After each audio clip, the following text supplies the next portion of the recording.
In the restaurant's fading light, he tells the story to his woman, warily, the way his father told it to him. There once lived a man named Elijah, a man who, among many other things, blacksmith, singer, lover of russet pears, had been born a slave. In those days, Texas had yet again changed its mind about what it was. It had belonged to Mexico, then became its own fearsome land, then joined Polk's America, then splintered off with the rest of the rebellious South. Texas dreamed of cotton and the hands to pick it. Elijah dreamed of Eveline, whom his master forbade him to call wife. On that plantation by the Brazos River, they met by night, Elijah approaching the women's cabin and unfolding the back of his throat to announce his arrival. Eveline heard the low, guttural trill of a nightjar and came out to meet him. They must have talked in that starry darkness. Perhaps she confessed that on the nights he did not come, she heard hundreds of such birds in the woods and believed him everywhere at once. Perhaps he told her about the extra minutes he spent playing with the horses instead of forging their shoes.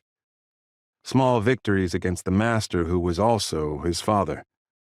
The man owned him in neither manner. Still, it was hard to give love in such a place. For 20 years, Elijah had seen his master-father keep his mother in a cabin apart from the other slaves, bringing her shawls in winter and apple dumplings in summer. Then, either tired of her or goaded by the plantation mistress, Master Roberts sold her to a trader heading to Arkansas. In watching her vanish against the horizon, Elijah learned how hard it was to keep anything in this life. After, Eveline held him close, enveloping him against the trunk of a wax myrtle. In his mind, he held his mother's scent. She'd smelled of butter, which she'd used to keep her hands smooth. One night, Elijah did not go to Eveline's cabin, instead seeking his freedom under a half moon.